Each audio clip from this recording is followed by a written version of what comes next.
السلام علیکم ورحمۃ اللہ وبرکاتہ۔ الحمد للہ رب العالمین واشہد ان لا الہ الا اللہ وحدہ لا شریک لہ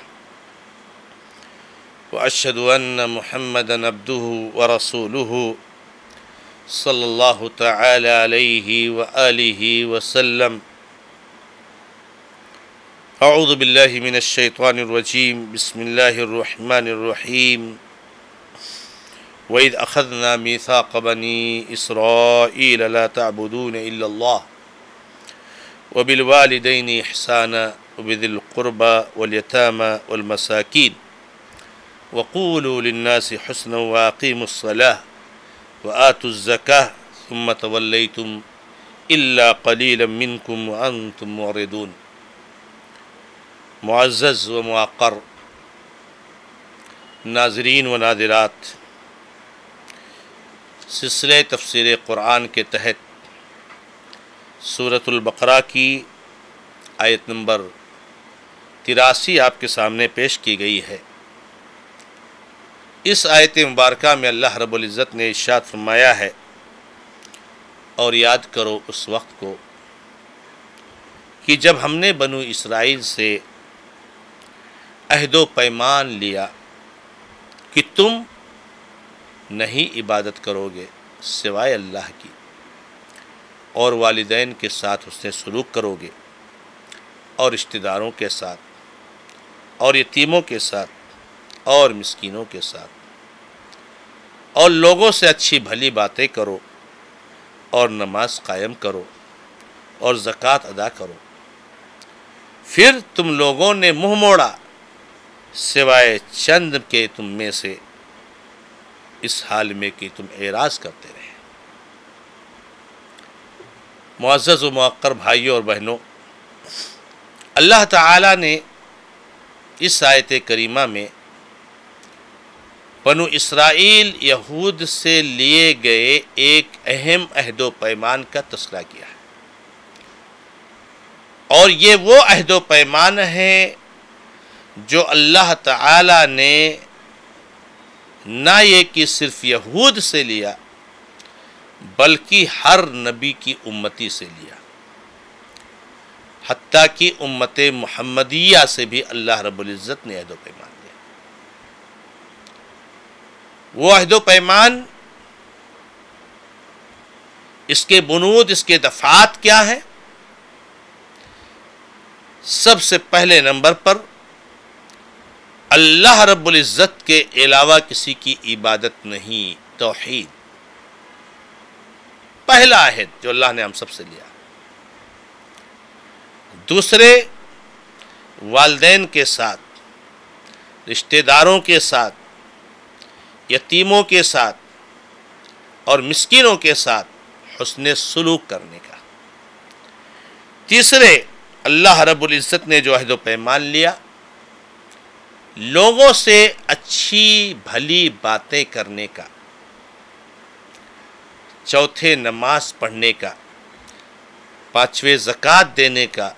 اور چھٹا، اللہ رب العزت نے یہ 5 عہد و پیمان لیے۔ اب ان کو ہم اگر دیکھیں تو جیسے کہ میں نے کہا، یہ وہ چیزیں ہیں جو ہر نبی کی شریعت میں اللہ نے رکھی۔ سب سے پہلا عہد و پیمان جو ہم سے لیا گیا ہے، بنو اسرائیل سے لیا گیا تھا، آدم علیہ السلام سے لیا گیا تھا، آدم کی اولاد سے لیا گیا تھا، اس کے بعد نوح، ابراہیم، جتنے انبیاء اور رسول اور کی امتیں ہیں سب سے لیا گیا۔ وَلَقَدْ بَعَثْنَا فِي كُلِّ أُمَّةٍ رَسُولًا أَنِ اعْبُدُوا اللَّهَ وَاجْتَنِبُوا الطَّاغُوتَ۔ ہم نے ہر امت میں رسول بھیجا کہ تم سب اللہ کی عبادت کرو اور طاغوت سے بچو۔ اور طاغوت کہتے کل ما عبد من دون اللہ، ہر وہ چیز اس میں داخل ہے جس کی عبادت کی جائے اللہ کے علاوہ۔ وما ارسلنا من قبلک من رسول الا نوحی انہ لا الہ الا انا فاعبدون۔ ہم نے آپ سے پہلے جتنے بھی رسول بھیجے سب کو یہی تاکید، سب کو یہی وحی، لا الہ الا انا فاعبدون، نہیں ہے کوئی عبادت کے لائق سوائے میرے، تو میری عبادت کرو۔ انبیاء کرام کی زبانی آپ سورۃ القصص پڑھو، آپ دوسری صورتیں پڑھو جہاں پر اللہ رب العزت نے بالترتیب بہت سارے انبیاء کے بھیجنے کا تذکرہ کیا ہے۔ رب العزت نے ہر نبی اپنی قوم سے پہلی بات یہی کہتا ہے، یا قوم اعبدوا اللہ ما لکم من الہ غیرہ، اے میری قوم کے لوگو اللہ کی عبادت کرو، تمہارے لیے اللہ کے علاوہ کوئی معبود نہیں۔ یہ عہد و پیمان ہے یہود سے، یہ عہد و پیمان ہے نصارہ سے، یہ عہد و پیمان ہے امت محمدیہ سے۔ یہود نے اس عہد و پیمان کی دھجیاں اڑائی اور بچھڑے کی پوجا کی۔ عزیر علیہ السلام کو اللہ کا بیٹا قرار دے دیا، اور نہ معلوم کیسے کیسے شرکیات کیے۔ نصارہ نے اس عہد و پیمان کی دھجیاں اڑائی اور عیسیٰ علیہ السلام کی پرستش کرنے لگے، اعوذ باللہ۔ عیسیٰ علیہ السلام کو اللہ کا بیٹا قرار دے دیا، مریم کی پوجا کرنے لگے، تثلیث کا عقیدہ رکھ لیا۔ اس طرح سے انہوں نے اس عہد پیمان کی دھجیاں اڑائی اور بات آئی امت محمدیہ کی، تو امت محمدیہ کی اکثریت نے اس عہد و پیمان کی دھجیاں اڑائی، درگاہوں کی پرستش شروع کر دی، باباؤں کی پرستش شروع کر دی، قبر والوں کی پوجا شروع کر دی، ان کا سجدہ، ان کا طواف، ان کے لیے نظر و نیاز، ان کے لیے ذبیحہ، ان سے دعائیں، ان سے استغاثہ، ان سے فریاد رسی، ان سے مشکل کشائی، ان سے حاجت روائی، ساری چیزیں ان سے پہلا عہد و پیمان ہے میرے بھائیوں اور میری بہنوں، عبادت ہوگی تو صرف اللہ رب العزت کی ہوگی، اس کے علاوہ کسی اور کی عبادت نہیں ہوگی۔ لا الہ الا اللہ، اے لا معبود بحق الا اللہ، حقیقی معبود عبادت کے لائق صرف اور صرف اللہ رب العزت کی ذات۔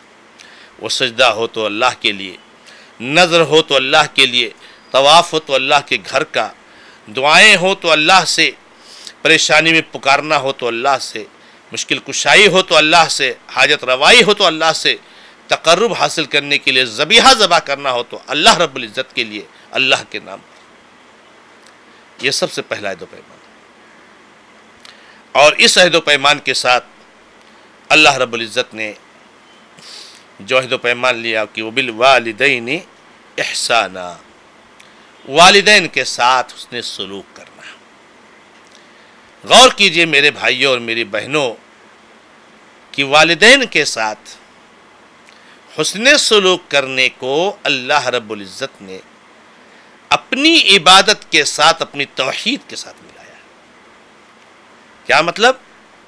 جس طریقے سے اللہ رب العزت کی عبادت میں کسی طرح کی کوتاہی برداشت نہیں کی جا سکتی ہے، ایسے والدین کے ساتھ اسے سلوک کرنے میں کسی طرح کی کوتاہی برداشت نہیں کی جا سکتی۔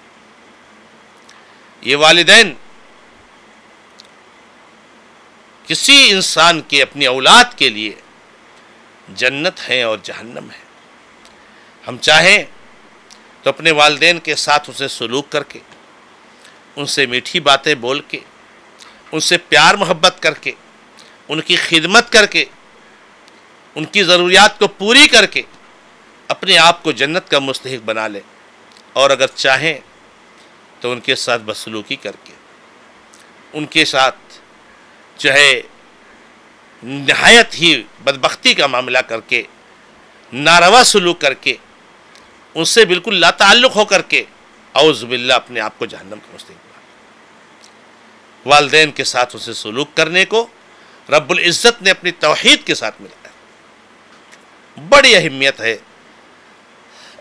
اور فضیلت ہے والدین کے ساتھ اسے سلوک کرنے کی۔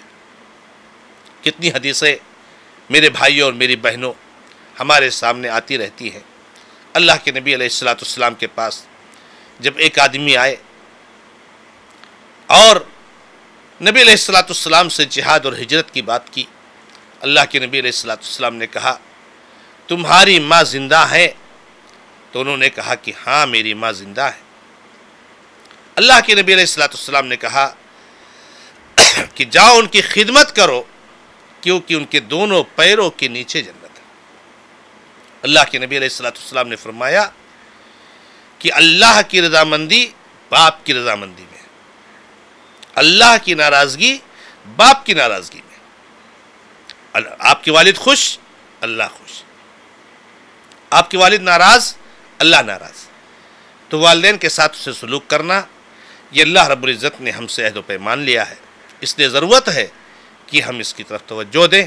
رب العزت سے دعا ہے کہ اللہ تعالی ہمیں توحید پر قائم اور دائم رکھے اور والدین کے ساتھ اسے سلوک کرنے کی توفیق عطا فرمائے۔ ھذا ما عندی واللہ تعالی اعلم والحمد للہ رب العالمین وصلی اللہ علی محمد وسلم تسلیما کثیرا۔ والسلام علیکم ورحمۃ اللہ وبرکاتہ۔